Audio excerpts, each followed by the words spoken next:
കുടികിടപ്പിൻ്റെ ഉടമയുമായി തർക്കത്തിലായിരുന്നു.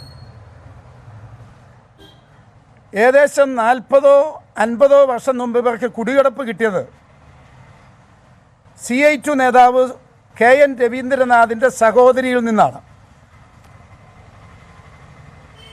എന്നാൽ പിന്നീട് 1998 മറ്റോ ഈ രവീന്ദ്രനാഥിൻ്റെ സഹോദരിയിൽ നിന്നും രാമകൃഷ്ണൻ എന്ന് പറയുന്ന ഒരാൾ ഈ സ്ഥലം വാങ്ങി. 50 വർഷത്തോളം കുടികിടപ്പുകാരായിരുന്നു ഇവരോട് സ്ഥലം ഒഴിയാൻ ആവശ്യപ്പെട്ടു. അപ്പോൾ ഈ ദിനേശൻ മരിച്ചു പോയിരുന്നു.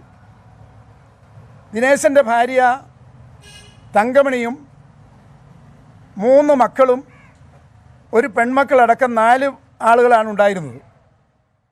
ഒഴിയാൻ ആവശ്യപ്പെട്ടപ്പോൾ അതിന് തയ്യാറായില്ല. അവർക്ക് 3 നമ്പറിൽ കോർപ്പറേഷനിൽ കരമടയ്ക്കുന്ന റെസീറ്റ് അവരുടെ കയ്യിലുണ്ട്. ഒരു ചെറിയ കെട്ടിടമാണ്, അവിടെ ഒരു ചെറിയ ഹോട്ടൽ നടത്തി വരികയായിരുന്നു. ഞാൻ 2001-2006 MLA ആകുമ്പോൾ എൻ്റെ ഡ്രൈവറായി ഈ ദിനേശൻ്റെ ഇളയ മകൻ ബാബു എന്ന് വിളിക്കുന്ന രാജശേഖരൻ എന്നോടൊപ്പം 2-3 വർഷക്കാലം ഉണ്ടായിരുന്നു. ഇവർ വർഷങ്ങളായി ഈ പ്രശ്നം പല ഘട്ടത്തിലും ചർച്ച ചെയ്ത് പരിഹരിക്കാൻ കഴിയാതെ വന്ന പശ്ചാത്തലത്തിൽ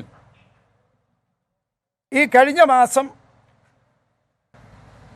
ഇപ്പോൾ ഈ എൻ്റെ ഡ്രൈവറായിരുന്ന ബാബു പിന്നീട് മരണപ്പെടുകയുണ്ടായി.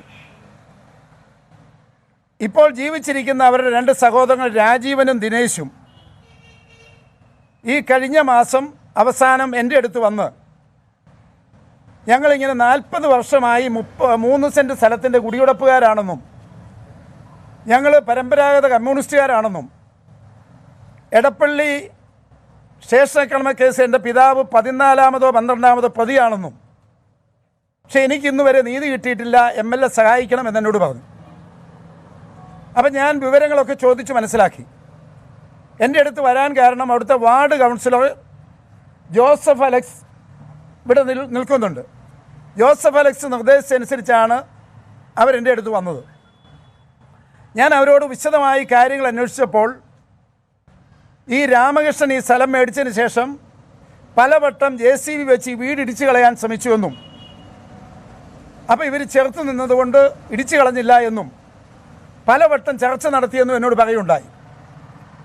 ദിനേശ് മണിയുടെ മുമ്പിൽ അതോടൊപ്പം തന്നെ അവിടുത്തെ ഈ വാർഡിലെ CPM കൗൺസിലർമാരായിരുന്ന ഗോപി, സിന്ധു, അതോടൊപ്പം തന്നെ വെണ്ണല CPM നേതാക്കളെല്ലാം പല വർഷങ്ങളിൽ ഈ പ്രശ്നം പരിഹരിക്കാൻ രാമകൃഷ്ണനുമായിട്ട് ചർച്ച ചെയ്തിരുന്നു. എന്നിട്ടൊന്നും ഒരു പരിഹാരം ഉണ്ടായില്ല. ചിലപ്പോൾ 1 കോടി കൊടുക്കാമെന്ന് പറയും, ചിലപ്പോൾ 40 ലക്ഷം കൊടുക്കാമെന്ന് പറയും. അങ്ങനെ തീരാതെ നീണ്ടുപോയി. അവസാനം ഗത്യന്തരമില്ലാഞ്ഞിട്ടാണ് ഇവർ എൻ്റെ അടുത്ത് വന്നത്. അപ്പം ഞാൻ പറഞ്ഞു ഇവരോട് ഈ മറുഭാഗത്തുള്ള രാമകൃഷ്ണനോട് എന്നെ വിളിക്കാൻ പറഞ്ഞു. ഈ രാമകൃഷ്ണൻ എന്നെ വിളിച്ചു. അയാൾ എനിക്ക് നേരത്തെ അറിയാവുന്ന ആളുമാണ്. അയാൾ എന്നെ വിളിച്ചപ്പോൾ അയാൾ എന്നോട് പറഞ്ഞു ഈ പ്രശ്നം പരിഹരിക്കാൻ ഞാൻ തയ്യാറാണ്, MLA ഇതിനൊരു മധ്യസ്ഥം വഹിക്കണമെന്ന് പറഞ്ഞു. അതിൻ്റെ അടിസ്ഥാനത്തിൽ ഞാൻ വാർഡ് കൗൺസിലർ ജോസഫ് അലക്സ്, അവിടുത്തെ റെസിഡൻറ്റ് അസോസിയേഷൻ്റെ വൈസ് പ്രസിഡൻറ്റ് ഷൈൻ അഞ്ചുമന, അവിടുത്തെ CPM ബ്രാഞ്ച് സെക്രട്ടറി ഗിരിജൻ, അതുപോലെ തന്നെ ഇവരുടെ കുടുംബാംഗങ്ങളായ 8-10 ആളുകൾ, അതുപോലെ തന്നെ ഈ രാമകൃഷ്ണൻ, ഇത്രയും ആളുകളുമായി 2/10/2020 ഈ ചെറിയൊരു ചായക്കട, ഇപ്പം ചായക്കട ഇല്ലെന്ന് തോന്നുന്നു, ഇവർ താമസിക്കുന്ന ഈ സ്ഥലത്ത് ഞാൻ പോവുകയും അവിടെ ഇരുന്ന് ഏകദേശം 1 മണിക്കൂർ ചർച്ച നടത്തുകയുണ്ടായി. എൻ്റെ ഡ്രൈവറായിരുന്ന ബാബുവിൻ്റെ അമ്മ, ഈ ദിനേശ്, എടപ്പള്ളി കേസിലെ പ്രതി ദിനേശൻ്റെ ഭാര്യ വളരെ അവശയായി കട്ടിലിൽ കിടക്കുകയാണ്. അവർക്കൂടെ കേൾക്കാവുന്ന രീതിയിലാണ് സംസാരിക്കുന്നത്. അപ്പോൾ അവർ പറഞ്ഞു ഞങ്ങൾക്ക് ഇവിടെ ഒരു വീട് വെച്ച് താമസിക്കാൻ പറ്റിയാൽ. ഇപ്പം ഞങ്ങൾ 2 ആണുങ്ങൾ, മരിച്ചുപോയ ആളിൻ്റെ ഭാര്യ, അതുപോലെ തന്നെ ഒരു പെങ്ങൾ, അമ്മ, ഇത്രയും ആളുകൾക്ക് ആകെയുള്ളത് ഈ സ്ഥലമാണ്. പല പൈസ തരാമെന്ന് പറഞ്ഞിട്ട് ഇന്നുവരെ നടന്നിട്ടില്ല. അതുകൊണ്ട് 80 ലക്ഷം രൂപയ്ക്ക് ഞങ്ങൾ തമ്മിൽ ഒരു കരാറായി. അത് MLAയുടെ സാന്നിധ്യത്തിൽ പരിഹരിക്കാൻ ഞങ്ങൾ സമ്മതമാണെന്ന് പറഞ്ഞു. ഉടനെ ഇതിനൊരു കരാർ ഉണ്ടാക്കാൻ പറഞ്ഞു. അപ്പോൾ ഈ കരാർ ഞാൻ പറഞ്ഞു മുദ്രപത്രത്തിൽ കരാർ എഴുതണമെന്ന് പറഞ്ഞു. അപ്പോൾ ആ കരാർ എഴുതാനുള്ള ചുമതല മൂത്ത മകനായ രാജീവിനെ ചുമതലപ്പെടുത്തി അന്നത്തെ യോഗം പിരിയുകയും ഈ കരാർ എഴുതി ഉണ്ടാക്കിയതിന് ശേഷം വീണ്ടും 8/10/2020 രാവിലെ 10 മണിക്ക് വീണ്ടും ഇവരുടെ വീട്ടിൽ കൂടി ഈ കരാർ നടപ്പാക്കാൻ തീരുമാനിക്കുകയും ചെയ്തു. ഇന്നലെ രാവിലെ 10 മണിക്ക് ഞാനവിടെ പോകാനിരുന്നപ്പോൾ ഇവരെന്നെ വിളിച്ചു പറഞ്ഞു, ഇവർ വർഷങ്ങളായി താമസിക്കുന്ന വീടാണ്. അപ്പോൾ അതുകൊണ്ട് അവിടുന്ന് പോകുമ്പം അവർ തൊട്ടടുത്തെങ്ങാണ്ട് ഒരു വാടക വീട് എടുത്തിട്ട് ആ വീട്ടിൽ അവരൊരു 11 മണിക്ക് ശേഷം വന്നാൽ മതി എന്ന് ഈ രാമകൃഷ്ണൻ എന്നെ വിളിച്ചു പറഞ്ഞു. അപ്പോൾ ഈ പുതിയ വീട് എവിടെയാണെന്ന് എനിക്കറിയത്തില്ല. ഞാൻ പറഞ്ഞു റോഡിൽ ആരെങ്കിലും നിൽക്കണമെന്ന് പറഞ്ഞു. ഞാൻ ചെല്ലുമ്പോൾ അഞ്ചുമന ക്ഷേത്രത്തിനടുത്ത് റോഡിലൊരാൾ നിൽക്കുന്നു. ഞാൻ അയാളുടെ കൂട്ടി ഇവരുടെ വീട്ടിൽ പോയി. വീട്ടിൽ ചെല്ലുമ്പോൾ ward councillor Joseph Alex, CPM branch secretary Girijan, president അസോസിയേഷൻ്റെ വൈസ് പ്രസിഡന്റ് ഷൈജൻ, അതുപോലെ തന്നെ ഈ കുടുംബാംഗങ്ങളുടെ ഒരു സുഹൃത്തൊരു ജയൻ, ഈ രാമകൃഷ്ണൻ്റെ ഒരു മാനേജർ, ഇവരുടെ 2 മക്കളുടെ ഭാര്യമാർ, അവരുടെ കുട്ടികൾ, അവരുടെ ബന്ധുക്കളടക്കം ഏകദേശം 15 ആളുകൾ ആ വീട്ടിലുണ്ടായിരുന്നു. അപ്പോൾ ഈ മുദ്രപത്രത്തിലുള്ള കരാർ ഈ രാജീവ് എൻ്റെ ഈ തന്നു. അപ്പോൾ എല്ലാവരുടെയും സമ്മതത്തോടെ ഞാൻ ഈ കരാർ വായിച്ചു. കരാർ ഇപ്രകാരമാണ്: 2/10/2020 ഒക്ടോബർ മാസം 8-ാം തീയതി എറണാകുളം ജില്ല കണയന്നൂർ താലൂക്ക് ഇടപ്പള്ളി തെക്ക് വില്ലേജ് ചളിക്കവട്ടം ദേശത്ത് വെളിയിൽ വീട്ടിൽ ഇപ്പോൾ വെണ്ണല ദേശത്ത് വെണ്ണല PO രാധാനിലയത്തിൽ താമസിക്കുന്ന ശങ്കുണ്ണി മകൻ 74 വയസ്സുള്ള VS രാമകൃഷ്ണൻ 1-ാം പാർട്ടിയായും, എറണാകുളം ജില്ല കണയന്നൂർ താലൂക്ക് ഇടപ്പള്ളി തെക്ക് വില്ലേജ് പാടിവട്ടംകര ചാരോത്ത് പറമ്പിൽ പരേതനായ ദിനേശൻ മകൻ ദിലീപ് കുമാർ MD 2-ാം പാർട്ടിയായും പരസ്പരം സമ്മതിച്ചെഴുതുന്ന കരാർ എന്ന് പറഞ്ഞിട്ട് VS രാമകൃഷ്ണൻ ദിലീപ് കുമാർ ഒപ്പിട്ട കരാർ. 2-ാം പാർട്ടിയുടെ പിതാവ് ദിനേശൻ പേരിൽ കൊച്ചിൻ കോർപ്പറേഷനിൽ നിന്നും 40/26-28 നമ്പരായി കെട്ടിടം തീർത്ത് കൈവശം വെച്ച് കച്ചവടം നടത്തിയും താമസിച്ചും വരുന്നതായ പ്രസ്തുത വകകൾ 1-ാം പാർട്ടി തീർവ് വാങ്ങിയിട്ടുള്ളതും, അതായത് രാമകൃഷ്ണൻ തീർവ് വാങ്ങിയിട്ടുള്ളതും, ഡി കെട്ടിടത്തിൽ കച്ചവടം നടത്തി വരുന്ന 2-ാം പാർട്ടി ഡി കെട്ടിടത്തിൽ നിന്ന് കച്ചവടം നടത്തി മാറിക്കൊടുക്കുന്നതിന് 2-ാം പാർട്ടിക്ക് 17 ലക്ഷം രൂപ നിശ്ചയിച്ച് ഡി തുക 1-ാം പാർട്ടി 8/10/2020 2-ാം പാർട്ടിയുടെ അക്കൗണ്ടിലേക്ക് ട്രാൻസ്ഫർ ചെയ്ത് കിട്ടുന്ന സമയം ഡി കെട്ടിടത്തിൽ നിന്നും കച്ചവടം നിർത്തി മാറി കെട്ടിടം പൊളിച്ച് ഇലക്ട്രിക് വാട്ടർ കണക്ഷൻ എന്നിവ കട്ട് ചെയ്ത് കൊടുക്കേണ്ടതാകുന്നു. ഇപ്രകാരമെല്ലാം പരസ്പരം സമ്മതിച്ച് ഞങ്ങൾ ഒപ്പിട്ടിരിക്കുന്നു. VS രാമകൃഷ്ണൻ, ദിലീപ് കുമാർ, ഇയാൾ 2-ാം കക്ഷിയാണ്. ഇതാണ് ഒരു കരാർ. 2-ാമത്തെ കരാർ ഞാൻ ആദ്യം വായിച്ചത്, 2-ാമത്തെ ആയിപ്പോയി.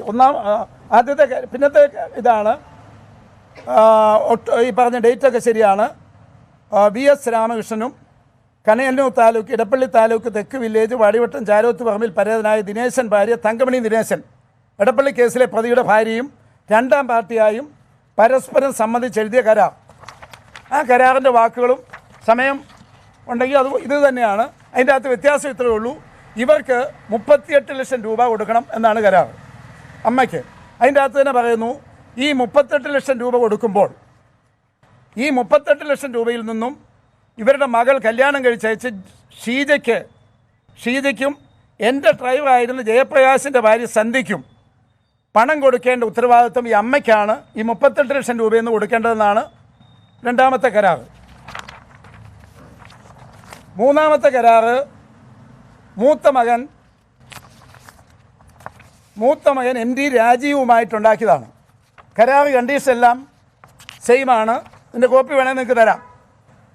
അയാൾക്ക് 25 ലക്ഷം രൂപ കൊടുക്കണമെന്നാണ് കരാർ. അങ്ങനെ അമ്മയ്ക്ക് 38, മൂത്ത മകന് 25, ഇളയ മകന് 17, 80 ലക്ഷം രൂപ കൊടുത്ത് ഈ 3 സെൻറ്റ് സ്ഥലം രാമകൃഷ്ണന് പണം കൈമാറുന്ന സെക്കൻഡിൽ അയാൾ അവിടെ ഒരു JCB കൊണ്ടിട്ടിരിക്കുകയാണ്. പണം കൈമാറിയാൽ അപ്പം JCBക്ക് ഈ കെട്ടിടം ഇടിച്ചു പൊളിച്ച് കളയാനും അവിടുത്തെ എന്തെങ്കിലും സാധനം ഉണ്ടെങ്കിൽ 20 കിലോമീറ്റർ ചുറ്റളവിലാണെങ്കിൽ ആ വീട്ടുകാർക്ക് ഈ സാധനം അദ്ദേഹത്തിൻ്റെ ചെലവിൽ കൊണ്ടു കൊടുക്കാം എന്നും വാക്കാൽ കരാറുണ്ടായിരുന്നു. ഇതിൻ്റെ അടിസ്ഥാനത്തിൽ കരാർ വായിച്ച് എല്ലാം സമ്മതിച്ചു. അവൻ രാമകൃഷ്ണൻ അദ്ദേഹത്തിൻ്റെ കയ്യിലൊരു ബാഗ് ഉണ്ടായിരുന്നു.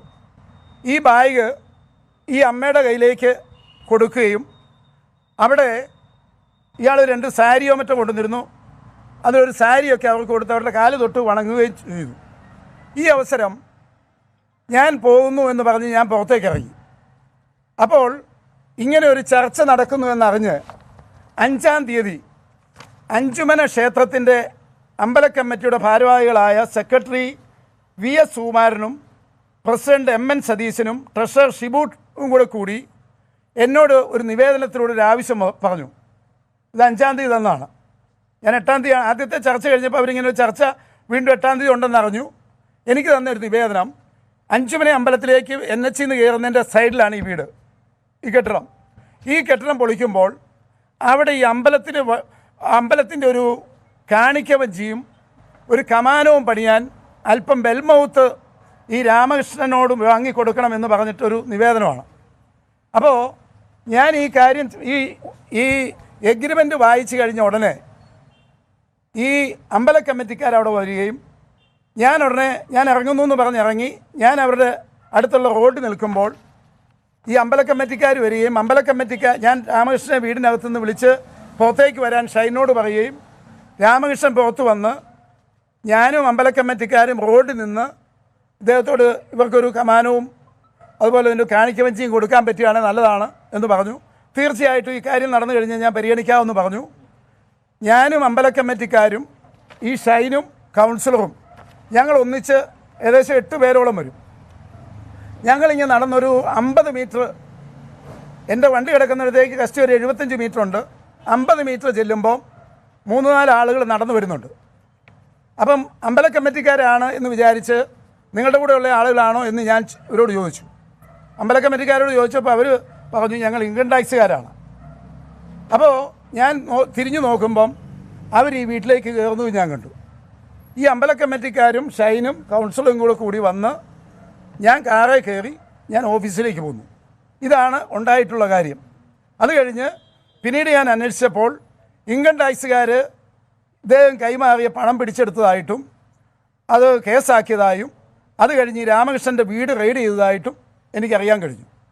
ആ വാർത്ത ഇന്നത്തെ മനോരമയിലും മാതൃഭൂമിയിലും ഉണ്ട്. 50 ലക്ഷം രൂപ പിടിച്ചെടുത്തു എന്ന് പറഞ്ഞിട്ടാണ്. ഇതിൻ്റെ അകത്ത് എഗ്രിമെൻ്റ് 80 ലക്ഷം രൂപ കൊടുക്കണമെന്നായിരുന്നു. എത്ര രൂപയുണ്ട് എന്ന കാര്യം എനിക്കറിയില്ല.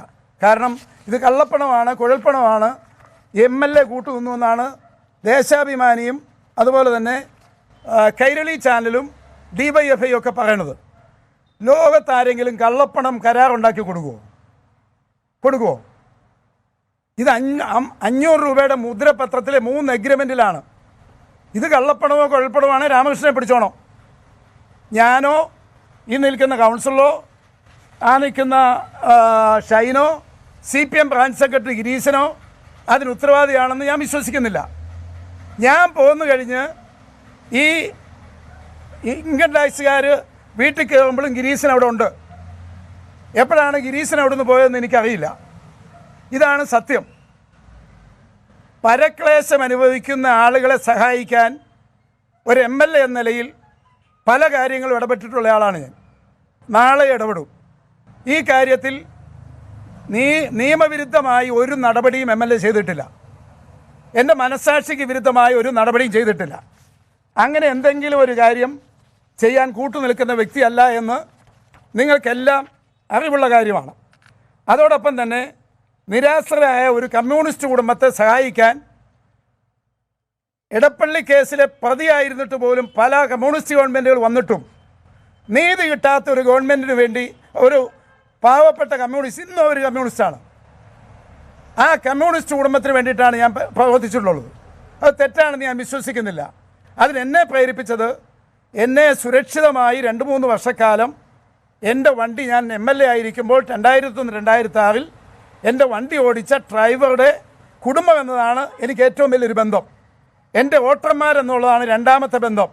മൂന്നാമത്തെ എൻ്റെ ബന്ധം നീതി കിട്ടാത്ത, പല വാതിലുകൾ മുട്ടിയിട്ടും നീതി കിട്ടാത്ത ഈ ആളുകളെ സഹായിക്കുക എന്നുള്ള ഒരു ജനപ്രതിയുടെ ഉത്തരവാദിത്വമാണ്.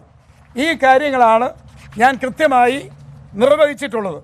ഇതിൽ രാമകൃഷ്ണൻ കള്ളപ്പണം കൈകാര്യം ചെയ്തിട്ടുണ്ട്. ഈ രാമകൃഷ്ണനെ കയ്യാമം വെക്കുവോ, തൂക്കിക്കൊല്ലുവോ, തൂങ്ങിലടയ്ക്കുവോ, എന്ത് ചെയ്താലും എനിക്കൊരു വിരോധവുമില്ല. ഇന്നലെ വൈകുന്നേരം ഞാൻ അറിഞ്ഞത് ഈ പണം ഈ പാവങ്ങൾക്ക് കിട്ടിയിട്ടില്ല. ഞാൻ അവരെ ബന്ധപ്പെട്ടു. ഒരു കാരണവശാലും ആ സ്ഥലത്തുനിന്ന് മാറാൻ പാടില്ലെന്നും, അവർ പൊളിച്ചുകൊണ്ട് പോകാൻ തുടങ്ങിയ കെട്ടിടമാണ്, ഇവർ സാധനം മാറ്റിയതാണ്, അവിടെ അവരോട് താമസിക്കാൻ ഞാൻ പറഞ്ഞിട്ടുണ്ട്. എത്ര നാൾ വൈകിയാലും ആ വീട്ടുകാർക്ക് ഈ പണം അവർ സമ്മതിച്ച 80 ലക്ഷം രൂപ കിട്ടുന്നത് വരെ, നാളെ അതിനെക്കാട്ടി കൂടുതലാണ് അവരാവശ്യപ്പെടുന്നതെങ്കിൽ അത് അവരെത്ര ആവശ്യപ്പെടുന്നോ ആ പണം കിട്ടുന്നത് വരെ ഈ കമ്മ്യൂണിസ്റ്റ് കുടുംബത്തിന് വേണ്ടി എടപ്പള്ളി പോലീസ് സ്റ്റേഷൻ അക്രമത്തിലെ പ്രതിയായ ദിനേശൻ്റെ കുടുംബത്തെ, ജീവിച്ചിരിക്കുന്ന അദ്ദേഹത്തിൻ്റെ ഭാര്യ അടക്കമുള്ള ആളുകളുടെ ന്യായവും നീതിയുക്തവുമായ പോരാട്ടത്തെ തൃക്കാക്കര MLA എന്ന നിലയിൽ പോരാടും. അതിന് കൈരളിയോ ദേശാഭിമാനിയോ DYFIയോ മാതാപിതാക്കളില്ലാത്ത സാമൂഹിക മാധ്യമങ്ങളിൽ എഴുതുന്ന ചുരുക്കം ചില ആളുകളോ ആക്ഷേപിച്ചാലും അതിൽ നിന്ന് പിന്തിരിയുന്ന പ്രശ്നമില്ല. എൻ്റെ പൊതുജീവിതം ആളുകൾക്ക് ബോധ്യമുള്ളതാണ്. അത് ഏത് തരത്തിലും തെരുവിലിരിക്കുന്ന ചെണ്ട പോലെ തന്നെയാണ്, ആർക്കും അടിക്കാം, എനിക്ക് വിരോധമില്ല. പക്ഷേ എന്നെ കേട്ടിട്ട് ഈ കാര്യത്തിൽ പ്രതികരിക്കാനുള്ള മാന്യത ഏഷ്യാനെറ്റ് കാണിക്കണമായിരുന്നു എന്ന് മാത്രമേ എനിക്ക് പറയാനുള്ളൂ. എന്നെ വൈകുന്നേരം ഏഷ്യാനെറ്റ് വിളിച്ചു എന്നുള്ളത് സത്യമാണ്.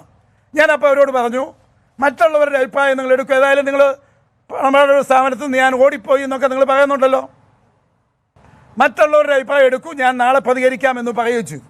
ഇതാണ് ഇത് സംബന്ധിച്ചുണ്ടായിട്ടുള്ള കാര്യം. 3 മുദ്രപത്രത്തിൻ്റെ കോപ്പി, അഞ്ചുമന അമ്പലക്കാരുടെ നിവേദനം, ഈ സംബന്ധിച്ചുള്ള കാര്യങ്ങൾ. അതോടൊപ്പം തന്നെ ഇത് നേരത്തെ തീരുമാനിച്ചതാണ്. ഇത് വേണേൽ ഇങ്ങോട്ട് ആവശ്യമാർക്ക് അറിയാവുന്ന കാര്യമാണ്. കാരണം 2-ാം തീയതിയത്തെ യോഗത്തിലാണ് 8-ാം തീയതി ഈ വീട്ടിൽ വെച്ച് പണം കൊടുക്കും തീരുമാനിക്കുന്നത്. ഇതെല്ലാം എൻ്റെ ഡയറിയിൽ അന്ന് എഴുതി വെച്ചിട്ടുള്ളതുമാണ്. അതും ആവശ്യമുള്ളവർക്ക് പരിശോധിക്കാം. ഇതിൻ്റെ അകത്ത് ഒരു ഒളിച്ചു കളിക്കും ഞാൻ പോയിട്ടില്ല.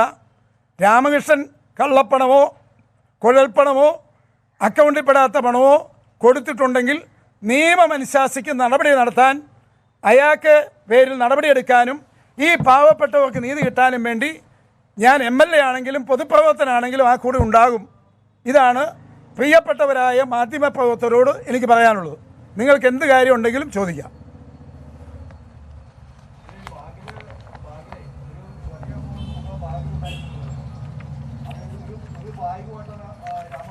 ഒന്നല്ല, 2 ബാഗുകൾ. പണമാണെന്ന് അവർ പറഞ്ഞു. അതെൻ്റെ കാര്യമല്ല, അക്കൗണ്ടിലേക്ക് മാറണമെന്ന എഗ്രിമെൻറ്റ്. എനിക്ക് ഞാൻ പറഞ്ഞോട്ടെ, വളരെ കൃത്യമായ എഗ്രിമെൻ്റ് ഉണ്ട്. പണം അക്കൗണ്ടിലേക്ക് മാറണമെന്നാണ് എഗ്രിമെൻറ്റ്. അത് അവർ തീരുമാനിക്കേണ്ട കാര്യമാണ്. അത് അവർക്ക് 2 കൂട്ടങ്ങൾ ബാങ്കിൽ കൊണ്ട് കൊടുത്താൽ പോരെ. അതാ ഇല്ലല്ലോ, നമ്മളിത് ഞാൻ ചോദിക്കട്ടെ, ഇത് കള്ളത്തരമാണെങ്കിൽ ഈ ദിനേശൻ്റെ ഭാര്യയ്ക്ക് 2 ലക്ഷം രൂപയും മൂത്ത മകൻ 1 ലക്ഷം രൂപയും ഇളയ മകൻ 50,000 രൂപയും എഴുതിയപ്പോൾ ഒരു എഗ്രിമെൻറ്റ്. ഇത് കൃത്യമായ തുക എഴുതി വെച്ചിരിക്കുകയാണ്. ആ തുക അക്കൗണ്ടിലേക്ക് കൊടുക്കണമെന്നാണ് പറഞ്ഞിരിക്കുന്നത്. അത് വാങ്ങുന്നയാളും കൊടുക്കുന്നയാളും തീരുമാനിക്കേണ്ടി വരും. അതിൻ്റെ ഉത്തരവാദിത്തം എനിക്കില്ല. എൻ്റെ മധ്യസ്ഥത ഒത്തുതീർപ്പുണ്ടാക്കുക എന്ന് മാത്രമാണ്. അല്ല, പണം കൈമാറും ചെയ്യുമ്പോൾ അക്കൗണ്ടിലേക്ക് കൊടുക്കണമെന്ന് എഗ്രിമെൻ്റാണ്. ആ എഗ്രിമെൻ്റാണ് വായിച്ച് കേൾപ്പിച്ചത്. അതുകൊണ്ടാണല്ലോ ഞാൻ ഈ എഗ്രിമെൻറ്റിനൊക്കെ കൂടുന്നത്. അല്ല, ഞാൻ തുക കൈമാറിയിട്ടില്ലല്ലോ. അതെൻ്റെ പണിയേ അല്ല. അതെ, എൻ്റെ ധനത്തിലല്ല കരാർ എഴുതിയത്. കരാറ് മൂത്ത മകൻ, എനിക്ക് പറഞ്ഞോട്ടെ, കരാറ് മൂത്ത മകൻ രാജീവ് എടപ്പള്ളിയിൽ ഒരു വെണ്ടറെ കൊണ്ട് എഴുതിച്ച് ആ കോപ്പി അവിടെ കൊണ്ടുവന്ന് അത് ഞാൻ വായിക്കുകയാണ് ഉണ്ടായത്. ആന്നു അക്കൗണ്ടിലേക്ക് അങ്ങനെ നിങ്ങൾക്ക് വായിച്ചാൽ മനസ്സിലാവൂലേ? അല്ല അങ്ങനെ പറയരുത്. നിൽക്കുക 25 ലക്ഷം രൂപ എന്നുള്ളതിൻ്റെ പറയാം. 2-ാം പാർട്ടിയുടെ അക്കൗണ്ടിലേക്ക് ട്രാൻസ്ഫർ ചെയ്ത് കിട്ടുന്ന സമയം മനസ്സിലായോ? ഈ പണം ബാങ്ക് കൈമാറിയാൽ അവർ രണ്ടുപേരും കൂടെ ബാങ്കിലേക്ക് പോകണം. അവർ ബാങ്കിൽ പോയി പൈസ കൊടുത്ത് മേടിച്ചോണം. അതിൻ്റെ ഉത്തരവാദിത്തം എനിക്കില്ല.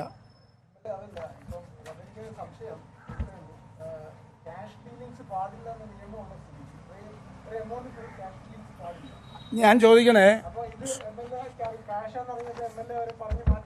അല്ല, ഞാനുണ്ടാക്കിയ കരാറിൽ ഇതേ ഉള്ളൂ, അക്കൗണ്ടിലേക്ക് പൈസ ഇടുക എന്നുള്ളതാണ്. അക്കൗണ്ടിലേക്ക് പൈസ ഇടാൻ അവർ കൊണ്ടുവന്നിരിക്കുകയായിരിക്കും. അതെനിക്ക് എൻ്റെ കാര്യമല്ലത്. അവർ അത് ചെയ്തോട്ടെ. അവർ അന്നേരം ചെയ്താലും അവർക്ക് എന്താ കുഴപ്പം? ഞാൻ പറഞ്ഞ അതൊക്കെ ഞാൻ അവിടെ പറയേണ്ട കാര്യമൊക്കെ പറഞ്ഞിട്ടുണ്ട്. അതെന്താണെന്ന് ആ വീട്ടുകാരോട് ഇപ്പം നിങ്ങളിവിടെ എല്ലാവരും ഉണ്ടല്ലോ, ആ വീട്ടിൽ ഈ രാജേഷിനെയും ദിനേശിനെയും പോയി കണ്ടു ചോദിക്കുക. അല്ല, നീക്ക് എൻ്റെ വായിൽ നിന്ന് നിയമവിരുദ്ധമാണോ നിയമവിധേയമാണോ എന്ന് പറയാനല്ല, ഞാൻ ചെയ്ത കാര്യമാണ് ഞാൻ പറയണം. അത് അവരോട് വീട്ടുകാരോട് ചോദിച്ചോളുക, അത്രേ ഉള്ളൂ. ഞാൻ അത് അങ്ങനെ ഒരു കാര്യമേ ഇല്ല. എൻ്റെ സാന്നിധ്യത്തിൽ ഞാൻ പണം കണ്ടിട്ടേ ഇല്ല. നിങ്ങൾ എത്ര പറഞ്ഞാലും ഞാൻ ഈ പണം കണ്ടിട്ടില്ല. 2 ബാഗ് ഞാൻ കണ്ടിട്ടുണ്ട്. അത് പണമാണെന്ന് ഞാൻ വിശ്വസിക്കുന്നു. ഇതാണ് എനിക്ക് അറിയാവുന്ന കാര്യം. കണ്ടു. എനിക്ക് നല്ല സാമാന്യ ബുദ്ധിയുള്ള ആളല്ലേ എനിക്ക് നല്ല സാമാന്യ ബുദ്ധിയുള്ള ആളല്ലേ ഇങ്ങനെ ഒരു സ്ഥലത്ത് ഇങ്ങനെ ഒരു കാര്യം നടക്കുന്നത് ഇങ്ങോട്ട് ടാക്സ് വരുന്ന ആരോ ഒറ്റിയിട്ട് വരുന്നതെന്ന് എനിക്ക് മനസ്സിലായി. ഞാൻ ഓടിയിട്ടില്ല. ഓടിയത് CPM-ന്റെ ബ്രാഞ്ച് സെക്രട്ടറി. വേണേൽ പടം എടുത്ത് കാണിച്ചു തരാം, ഒന്ന് വേണേൽ അന്വേഷിക്കാം. ആണോ ഇല്ല, ഇൻകം ടാക്സ് കയറി പരിശോധിക്കുമ്പോൾ നോക്കേണ്ട കാര്യം എനിക്കില്ല.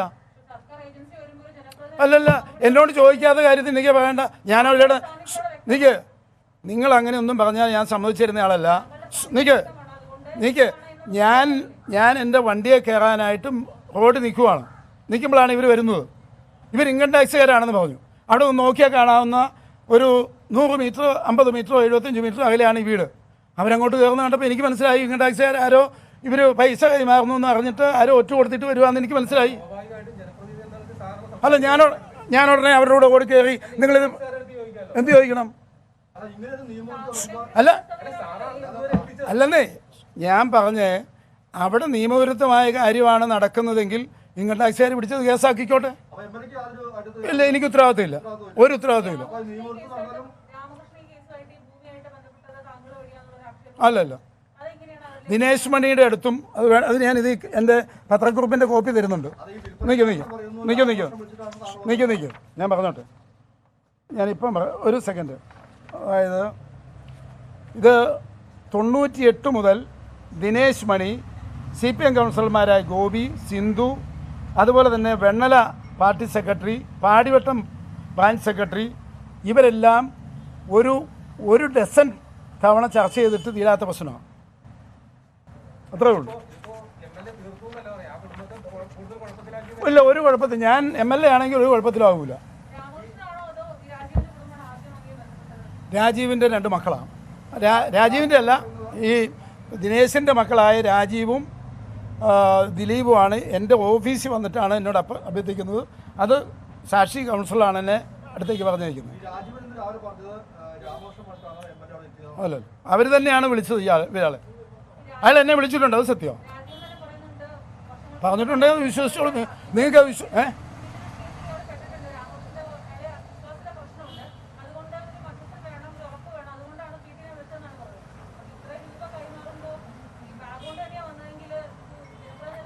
അതെ, ഞാനത് വളരെ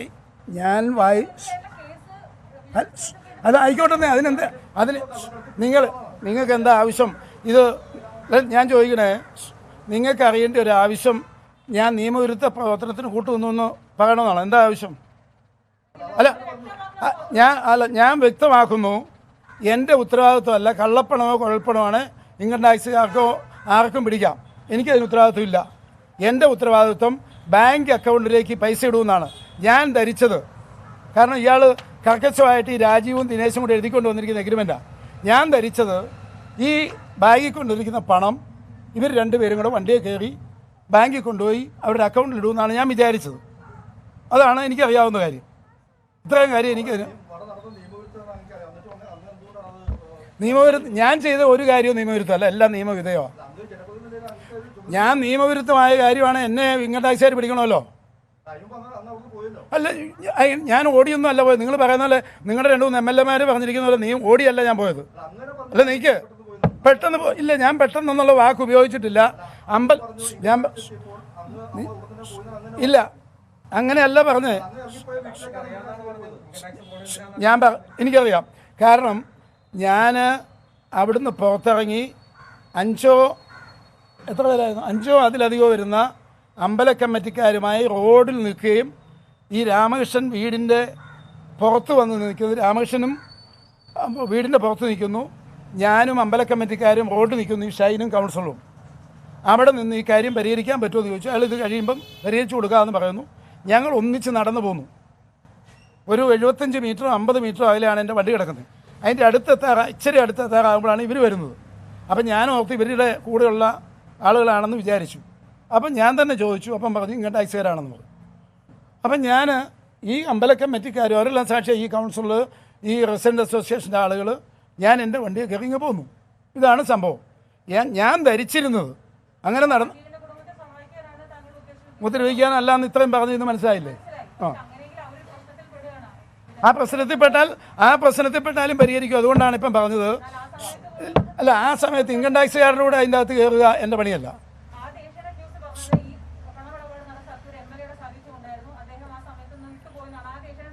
അല്ല,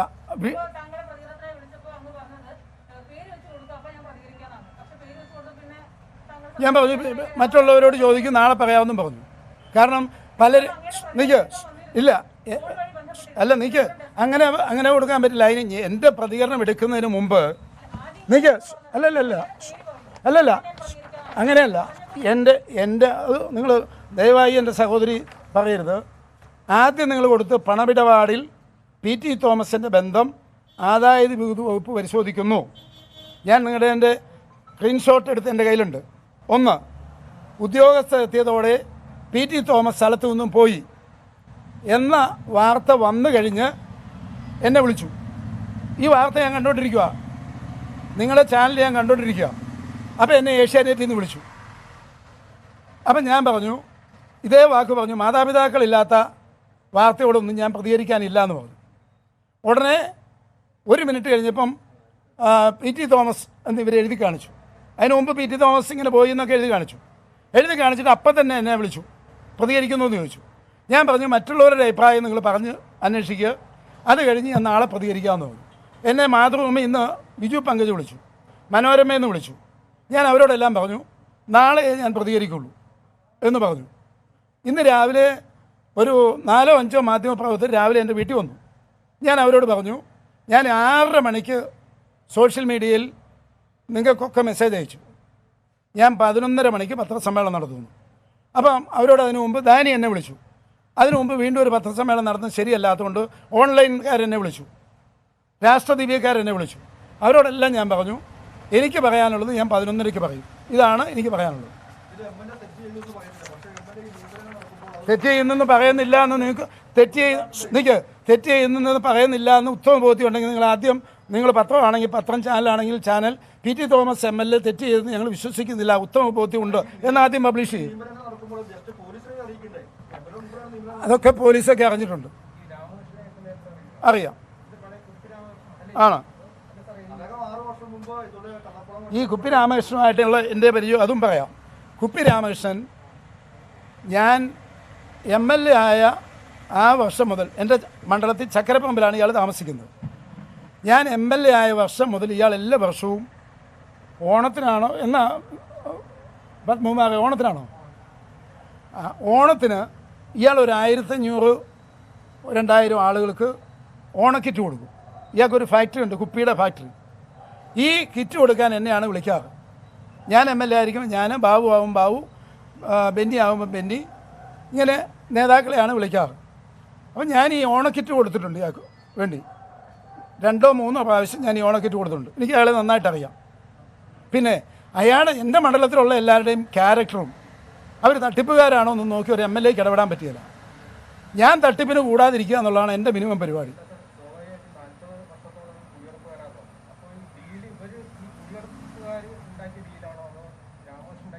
കുടിയെടുപ്പുകാരുണ്ടാക്കിയ ഡീലാണെന്നാണ് ഞാൻ. ആർക്ക്? അല്ല അവർക്ക് അതെ അല്ല ഈ സ്ഥലത്തിന് അതിൻ്റെ കൃത്യം ഞാൻ പറയാം. അതായത് ഈ സ്ഥലത്തിന് അവരെന്നോട് പറഞ്ഞ കാര്യമാണ്, ഈ സ്ഥലത്തിന് ഇവർക്ക് 3 പെര നമ്പറുണ്ട്. ഒരു 3 പ്രദേശത്തിനും 3 പെര നമ്പറുണ്ട്. ഈ 3 പെര നമ്പറിൽ ഇവർ ടാക്സ് അടയ്ക്കുന്നുണ്ട്, മനസ്സിലായോ? പക്ഷേ ഇവർക്ക് 3 സെൻറ്റ് സ്ഥലമേ ഉള്ളൂ. 5 ആയിട്ട് സ്ഥലം ഭാഗിക്കണം. 3 സെൻറ്റ് സ്ഥലം 5 ആയി ഭാഗിച്ചാൽ എത്ര കിട്ടുമെന്ന് നിങ്ങൾക്ക് അറിയാമല്ലോ. അപ്പോൾ ഇവർക്ക് ഇത് വിറ്റിട്ട് പോകാനേ പറ്റത്തുള്ളൂ. അവിടെ വീട് വെക്കണമെങ്കിൽ ആധാരമില്ലാതെ വീട് വെക്കാൻ കോർപ്പറേഷൻ അനുവദിക്കുകയില്ല. അവരുടെ മുമ്പിൽ ആകെയുള്ളൊരു മാർഗം ആ പൊളിഞ്ഞു വീഴാറായ കെട്ടിടത്തിൽ താമസിക്കുക, ഒന്ന് നന്നാക്കാൻ പോലും പറ്റുകയില്ല. ഇല്ലെങ്കിൽ ഈ വീട് ആർക്കെങ്കിലും വിറ്റിട്ട് പോകുക. ഇവർക്ക് ഈ 5 പേർക്ക് വിഹിതം കൊടുക്കണം. അമ്മയ്ക്ക്, കെട്ടിച്ചു വിട്ട മകൾക്ക്, മകൻ മരിച്ച ആളിൻ്റെ ഭാര്യയ്ക്ക്, മൂത്ത മകന്, ഇളയ മകന്. ഇവർക്കിത് വിൽക്കിയ മാർഗമുള്ളൂ. അതുകൊണ്ടാണ് ഈ ദിനേശ് മണിയുടെ അടുത്ത് ആദ്യം എഗ്രിമെൻ്റ് ഉണ്ടാക്കി. ആദ്യം 1 കോടി രൂപ കൊടുക്കാമെന്ന് വാക്കാൽ പറഞ്ഞെന്ന് പറഞ്ഞു.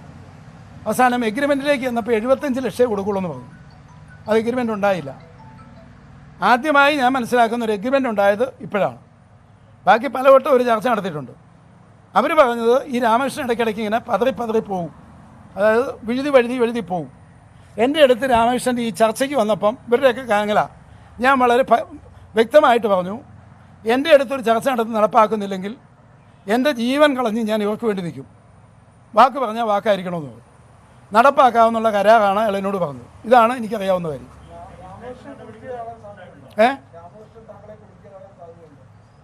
രാമകൃഷ്ണൻ കുടിക്കുന്നതാണോ ഇനി വേറെ ആരെങ്കിലും കുടിക്കുന്നതാണോ?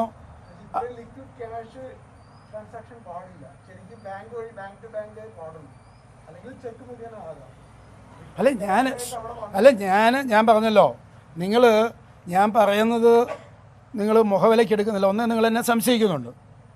ഞാൻ പറഞ്ഞല്ലോ, ഞാൻ പറയുന്നത് 500 രൂപ പത്രത്തിൽ അവരുണ്ടാക്കിയ ധാരണയാണ്. എഴുതി വെച്ച ധാരണ ഞാൻ വായിച്ചത്. ഞാനിപ്പോൾ ഉണ്ടാക്കിയതല്ല. ഡേറ്റ് വല്ലതും സംശയമുണ്ടോ? എല്ലാവർക്കും ഓരോ കോപ്പി തരാം. അപ്പോൾ അങ്ങനെ ഒരു ധാരണ ഉണ്ടാക്കിയാണ് ഈ പ്രശ്നം പരിഹരിക്കാൻ ശ്രമിച്ചത്. അത് അവർക്ക് പരിപൂർണ സമ്മതമാണ്. ഞാൻ പറയണത്, നിങ്ങൾ എന്നോട് ഈ ചോദ്യം ചോദിക്കുന്ന സമയത്ത് ആ വീട് ഇവിടെ അടുത്താണ്, അഞ്ചുവിനെ അമ്പലത്തിലേക്ക് തിരിയുന്നത്. അവിടെ പോയി ആ വയ്യാതെ കിടക്കുന്ന അമ്മയോടും ഈ 2 മക്കളോടും പി ടി തോമസിൻ്റെ അകത്ത് ബന്ധം എന്താണ് എന്ന് നിങ്ങളൊന്ന് ചോദിക്കൂ. അല്ല, നിങ്ങൾ അവിടെ രാജീവ് പറഞ്ഞൊന്നും അല്ലല്ലോ നിങ്ങൾ പുറത്തു വിട്ടത്. ഞാൻ തലയെ മുണ്ടിട്ട് ഞാൻ പറഞ്ഞത്, പിണറായി വിജയൻ്റെ പല ആളുകളും പോകുന്ന പോലെ തലയെ മുണ്ടിട്ടും ഓടി രക്ഷപ്പെട്ടും അല്ല ഞാൻ പോയത്. ഞാൻ കൃത്യമായി നടന്ന് ഒരു MLA അന്തസ്സോടെയാണ് പോയിട്ടുള്ളത്. എനിക്ക് തലയെ മുണ്ടിട്ട് പോകേണ്ട ഒരു ഗതികേട് ഇതുവരെ ഉണ്ടായിട്ടില്ല. എനിക്ക് പോകേണ്ടത്, ഞാൻ അതിന് മുമ്പേ പോയേനേയും. ഞാൻ ഈ ആദായ നികുതി വകുപ്പുകാർ വരുന്നതിന് മുമ്പ് തന്നെ പോയേനെ. എന്താ കാര്യം എന്ന് ചോദിച്ചാൽ, അതിന് 5 മിനിറ്റ് മുമ്പ് എനിക്ക് പോകാമായിരുന്നു. ഈ അമ്പല കമ്മിറ്റിക്കാർ അവിടെ വന്നു നിന്നുകൊണ്ടാണ്, അവരുടെ കാര്യം കൂടെ സംസാരിക്കേണ്ടി വന്നുകൊണ്ടാണ് 5 മിനിറ്റ് താമസിച്ചത്. അത് അവരോട് ചോദിക്കേണ്ട കാര്യമാണ്. ഞാൻ ചോദിക്കട്ടെ, ഇവിടെ പിണറായി വിജയൻ ഗവൺമെൻറ് ഉണ്ടായിരുന്നു, EMS ഗവൺമെൻറ് ഉണ്ടായിരുന്നു, നയനാർ ഗവൺമെൻറ് ഉണ്ടായിരുന്നു, അച്യുതാനന്ദ ഗവൺമെൻറ് ഉണ്ടായിരുന്നു. എടപ്പള്ളി കേസിൽ ഒരു പ്രതിയായ KN രവീന്ദ്രനാഥിൻ്റെ സഹോദരി കുടികിടപ്പ് കൊടുത്തൊരു സ്ഥലം ഈ പാവങ്ങൾക്ക് ഒരു 500 രൂപയിലും മേടിച്ചു കൊടുക്കാൻ ചിന്തിയ നിങ്ങൾ എന്തേ കൊടുക്കാൻ? അല്ല, അത് അവർ തമ്മിൽ സമ്മതിച്ച് ചെയ്യുന്ന കാര്യമാണ്. പണം അക്കൗണ്ടിലേക്ക് കൈമാറുന്ന മുറയ്ക്ക് ബാക്കി കാര്യം ചെയ്യും. ഈ പണം അക്കൗണ്ടിലേക്ക് വരുന്നതനുസരിച്ച് അയാൾ വീട് പൊളിക്കും. വീട്ടിലെ സാധനങ്ങൾ 20 കിലോമീറ്റർ ചുറ്റളവിലാണെങ്കിൽ ഇയാളുടെ ചെലവിൽ കൊണ്ടേ കൊടുക്കും. ഇതാണ് കരാർ.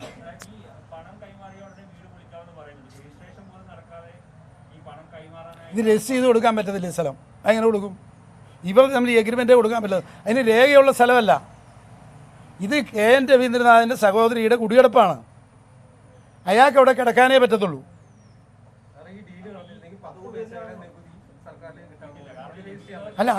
അല്ല ഞാൻ പറഞ്ഞേ, നീക്ക് അത് നികുതി കിട്ടുമോ ഇല്ലയോ? ഇപ്പം